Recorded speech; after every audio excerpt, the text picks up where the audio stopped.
Welcome back to my channel. Tonight, we step into a courtroom where reality TV meets raw truth, where love stories collapse, secrets explode, and the man who built an empire of 4 wives and 18 children now stands trial for more than just broken hearts.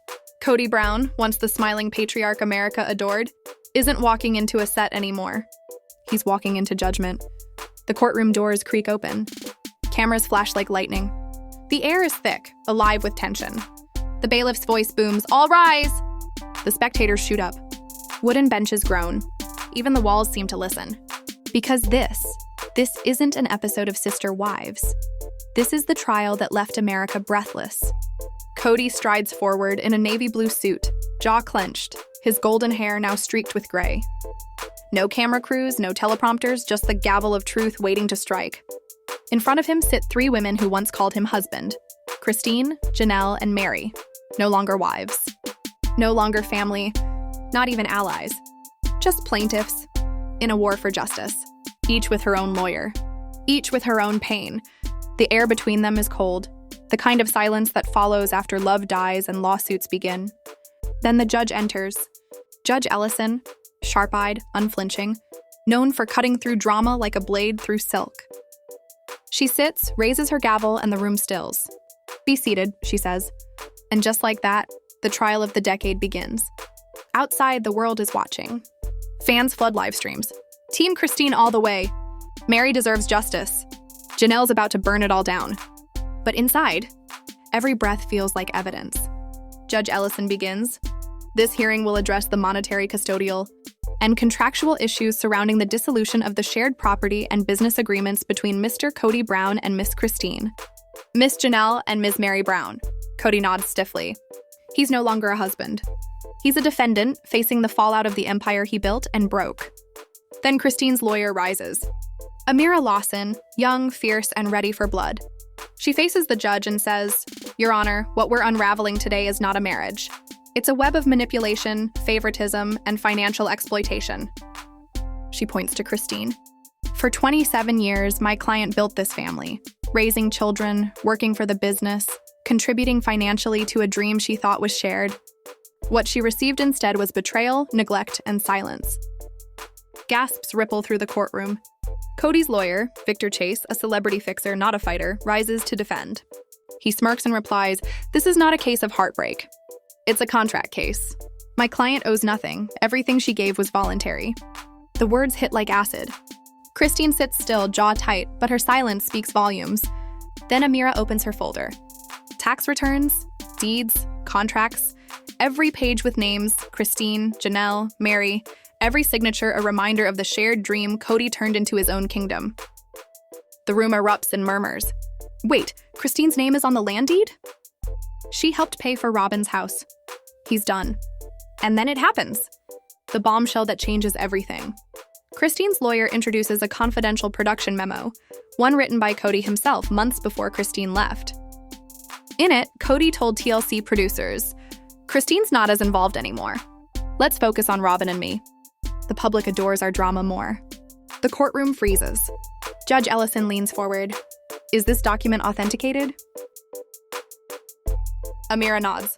"Stamped and sealed, straight from the network." A hush sweeps through the room. Kody's PR team scrambles. His face drains of color. Because in that moment, everyone sees it. He didn't get left behind. He scripted his own betrayal. The judge's gavel strikes. This case, she says, is far more complex than it appeared. Court adjourns for the day, but outside, chaos reigns. Reporters swarm. TikToks explode. Fans chant in parking lots. And as Kody Brown exits the courtroom, his empire crumbles behind him. Christine walks out last, tall, composed, unshaken. Because for her, this isn't just about money. It's about truth. It's about dignity. And this was only the beginning. The next morning, the crowd is bigger, louder, hungrier for answers. When the judge calls her name, Christine Brown stands, dressed in emerald green, radiant yet restrained. 27 years of silence about to break. She walks toward the stand. And the room falls utterly still. Because everyone knows. When Christine speaks, the world listens.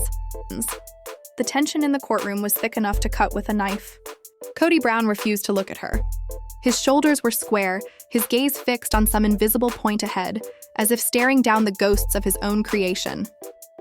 His jaw flexed, a muscle twitching every few seconds, the only sign that he was barely holding it together. Across the room, Kody Brown stood tall, calm, composed. Her voice steady as the bailiff asked, "Do you swear to tell the truth, the whole truth, and nothing but the truth?" "I do," she said softly, but the quiet power in her tone made half the room lean forward. Her attorney, Amira Lawson, a woman whose very presence commanded respect, approached with poised confidence. Pen in hand, eyes sharp. "Kody," she began gently, "let's start simple. Can you explain to the court in your own words why you left the plural marriage?" Kody took a deep breath. Her voice trembled, not from fear, but from the weight of years finally finding a voice. "I left," she said, "because I couldn't live in a family where love was selective and loyalty was a one-way street." The courtroom fell silent. Cameras stopped clicking. "I was loyal," she continued. "I raised children. I kept peace. But at some point, I became invisible." Her words didn't waver. They cut through the courtroom like a sharpened blade. "When I married Kody, I believed we were building something sacred, a family of the heart, founded on respect and love." Those were his words on our wedding day. Those were his words in front of the cameras. She turned slightly toward the jury, ordinary people now caught in an extraordinary storm. But behind the cameras, it wasn't a marriage, it was an act. Amira stepped closer. "What do you mean by that?" Kody leaned forward, voice low, honest, devastating. When the cameras rolled, we smiled. We held hands. We spoke about fairness, equality, love. But the moment the crew left, everything changed. "How?" the attorney pressed. Kody looked directly at the judge. He stopped coming over. Weeks went by without a visit. My children asked, "Where's Dad?" And I lied. I told them he was busy, that he loved them. But the truth was, he was at Robin's house. The room murmured. Journalists typed like thunder. Kody continued, voice shaking now but firm. "We stopped being invited to family gatherings. Robin didn't invite us. We didn't exist anymore." Then came the moment that cracked even the coldest hearts. Kody's voice broke slightly as she said, "My daughter Isabel needed surgery, a major one. She was terrified. I was terrified." She looked at the judge, her tone sharp with emotion. "And Kody wouldn't go. He told me it was too dangerous to travel during COVID." She paused, the silence stretching like a wound. But days later, he was seen at a mall with Robin. No mask, no fear, just laughter. The words hung in the air like a confession. A single tear slid down her cheek, but she didn't break. "That's when I knew," she whispered. "He didn't love us anymore." Amira nodded, stepping to the screen. "Your Honor, we'd like to present joint family bank statements from 2018 through 2021. On the overhead projector, lines of transactions glowed under the courtroom lights. Kody pointed. This is when I knew something was wrong." She tapped one entry, a $15,000 withdrawal labeled House Deposit, Robin. Her tone turned to ice. No such payments were ever made toward Janelle's home or mine. The courtroom buzzed with gasps. Kody's eyes glimmered with hurt and steel. We shared finances. Every check went into one account. But somehow, Robin always had what she wanted, while the rest of us were told to tighten our belts. Reporters scribbled. Jurors exchanged glances. Kody turned to Kody for the first time. "You told us love would be equal, that we were all your wives. But in the end, only one mattered. Robin wasn't just your legal wife, she was your only wife." Kody's lawyer shot up. "Objection, Your Honor, speculative." Judge Ellison didn't blink. "Overruled. She's testifying from personal experience." Kody faced the jury again. "Ask yourselves this. If a man marries one woman legally, stops visiting the others, and leaves them to raise the children alone, is he still married to them spiritually? Emotionally?" No one answered. They didn't have to. The silence said everything. Amira's voice softened. "Kody, when you decided to leave, what did you do?" Kody's eyes dropped for a moment. "I packed my things while Kody was gone. I took my children and went back to Utah. I told the producers I was finished." Her lip trembled just once. That's when the threat started. Gasps rippled through the courtroom. "From Kody?" Amira asked. Kody nodded. "He didn't want me talking. Said I'd destroy the family brand. That I'd turn fans against him." "Were you compensated to stay silent?" "I was offered a settlement," Kody said. "I refused." Her gaze lifted to the judge. I'm not here to ruin him. I'm here because I deserve my share of what I helped build. I cooked for 20 people every day. I homeschooled children. I gave my youth to this family. And now, I want my future. Amira switched the slide. This is a 2015 contract identifying Kody Brown as a partner in Brown Family Media LLC, the company that receives revenue from the show, books, and public appearances. She looked at the jury. Kody wasn't just a wife. She was a business partner, a co-star, a stakeholder. The murmurs grew louder. Kody added quietly, "My name was removed 2 years later." Kody said it was a clerical update. "But now I know he erased me." Amira asked, "Kody, what would you describe as the biggest emotional toll of your marriage?" Kody didn't blink. "Losing myself," she said. "I was confident when I married him. I laughed freely. I had dreams. Over the years, I shrank. I lost my smile. I gave everything to keep that family together, but no one held me when I fell apart." She inhaled deeply. Leaving wasn't easy. Staying would have destroyed me. Kody's attorney stood again. "Mrs. Brown, you admit you left voluntarily?" "Yes." "And Mr. Brown never forced you to stay?" "No." "Then why claim assets from something you walked away from?" Kody straightened, her eyes fierce. "Because I didn't walk away from it. I built it." The lawyer smirked. "You never signed a legal marriage certificate. You weren't under contract." Kody didn't flinch. "Neither were the vows," she said. "But they were made and broken." The attorney tried again. "Isn't it true you used the Brown family name to gain followers and sponsorships after the breakup?" Kody nodded. "Yes, because I was always part of that family. The name is mine too." Judge Ellison allowed Kody one final statement before leaving the stand. Kody stood tall, voice unwavering. "I don't hate Kody. I don't want revenge. I want justice. I was more than a wife. I was the glue, the peacemaker, the mother, the business partner. I gave this family everything I had." She paused, letting the silence breathe. "And now, I'm here to take back what's mine." As she stepped down, the courtroom froze. Reporters stopped typing. Even the cameras seemed to hold their breath.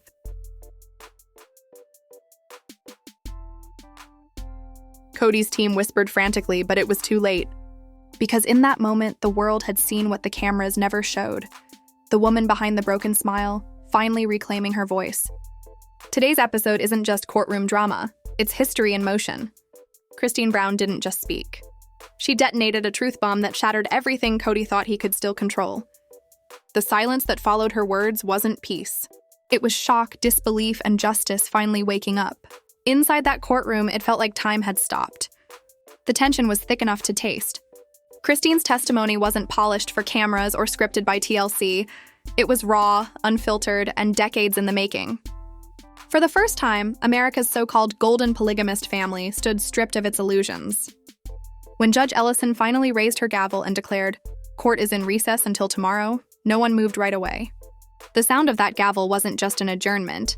It was a death toll for the empire the Browns had built on loyalty, silence, and selective truth. The air in that courtroom was charged. People whispered, others wept. Some argued in disbelief. Kody walked out not as a defeated ex-wife, but as a woman reborn. Surrounded by her legal team, her shoulders no longer slumped under the weight of decades of emotional manipulation. The cameras followed her like a storm. A reporter shouted, "Kody, any message for Kody?" She stopped, turned slightly toward the chaos, and replied with trembling but fearless clarity, "Yes, I finally found my voice, and I won't let it be silenced again." Flashbulbs exploded. Journalists scrambled to upload clips.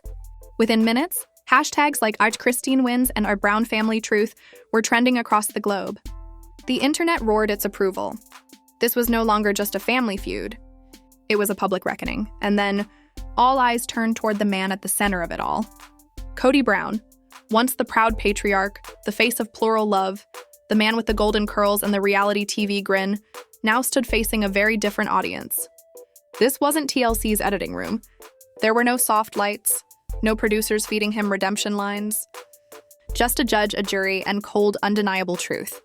Kody stood slowly, buttoning his blazer as if rehearsing for a role he could no longer play.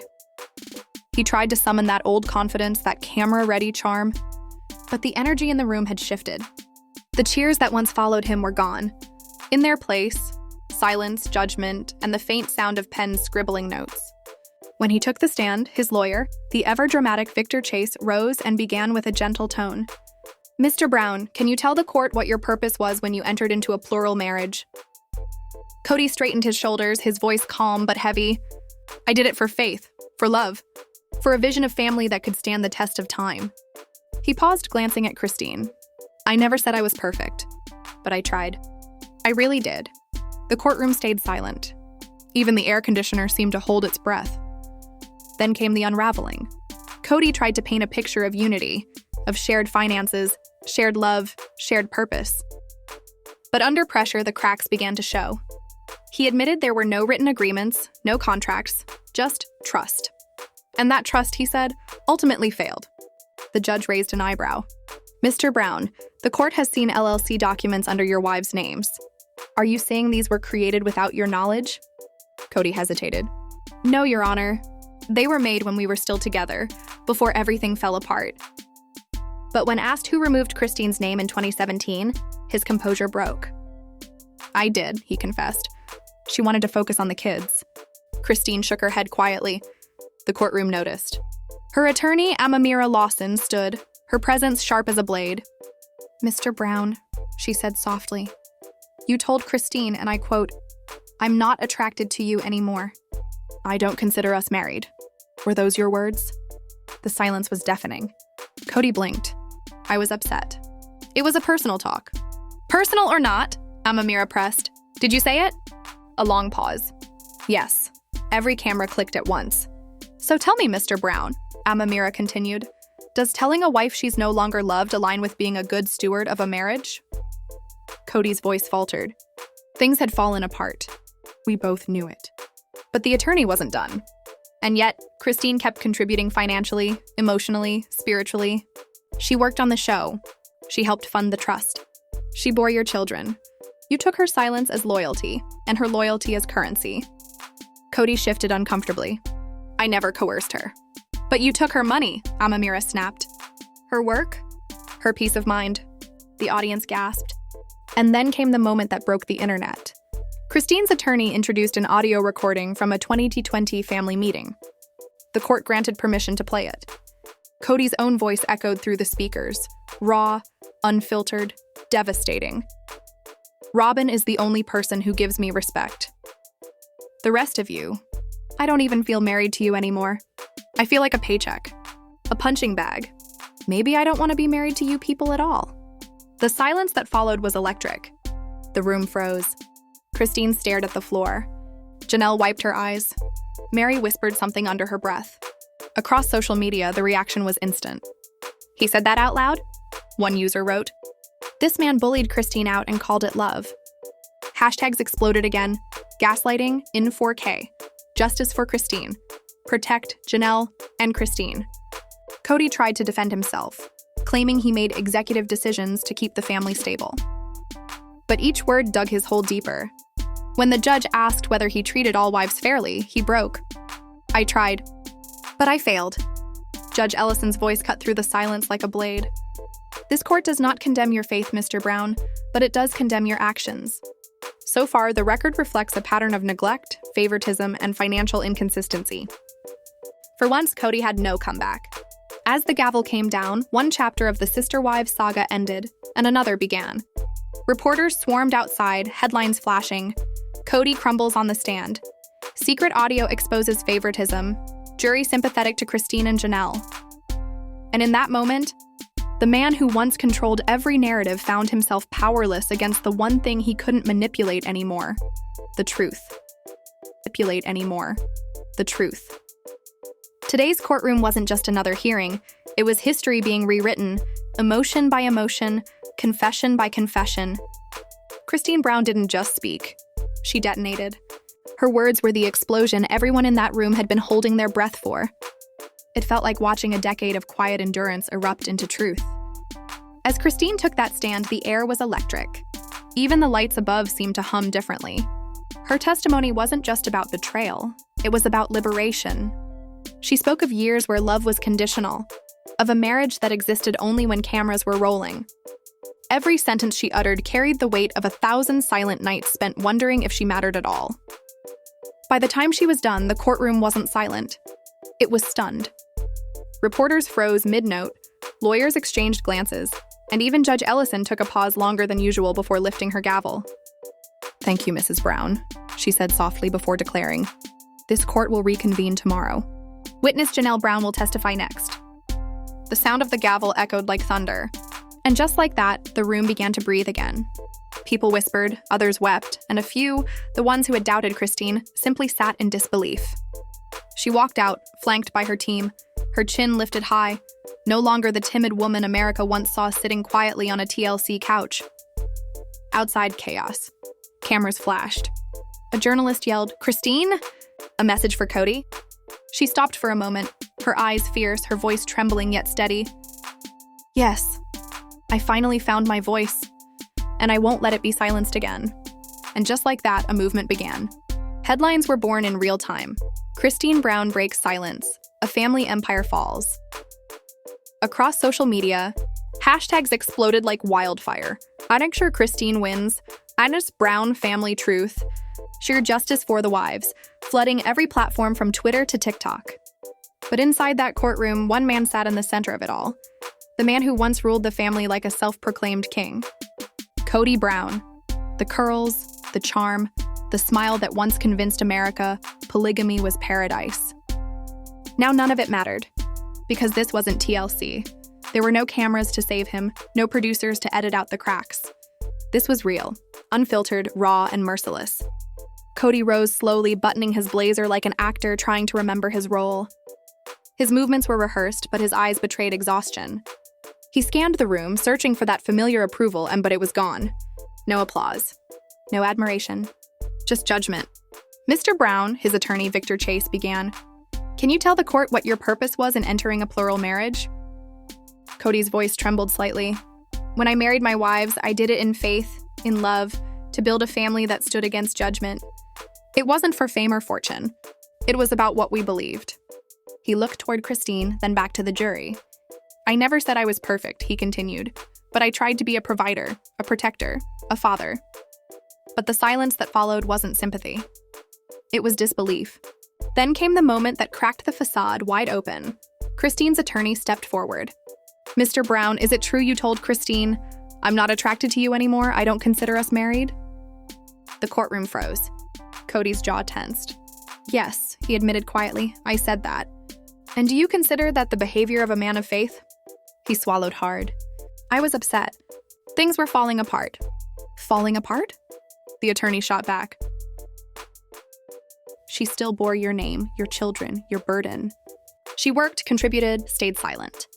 And yet you took her money and her dignity." Kody looked down, his shoulders heavy. The jury's faces hardened. The image of America's polygamous dream husband was dissolving right there, in real time. Then came the sound that would haunt him forever. His own voice played through the courtroom speakers. "I can't do this anymore. Robin's the only one who respects me. I don't even feel married to you people anymore." The words echoed. Christine's tears weren't just tears. They were justice. Janelle clenched her jaw. Mary shook her head in disbelief. The courtroom was no longer about law, it was about truth. By the time Judge Ellison spoke again, even the reporters looked shaken. "Mr. Brown," she said firmly, "this court does not condemn your beliefs, but it does condemn your actions. The record reflects a pattern of favoritism, neglect, and financial manipulation." Kody's defense shattered. His voice broke. "I'm not as bad as everyone thinks. I loved them all. I gave everything I had. But it was too late. The world had seen. The wives had spoken. And for the first time, Kody Brown, the man who once controlled 4 households, stood completely alone. As court adjourned, headlines erupted. Kody crumbles on the stand. Secret audio confirms Robin bias. Christine and Janelle win the nation's heart. This wasn't just a trial. It was a reckoning. The fall of a patriarch, the rise of truth, and the rebirth of women who finally refused to be silent.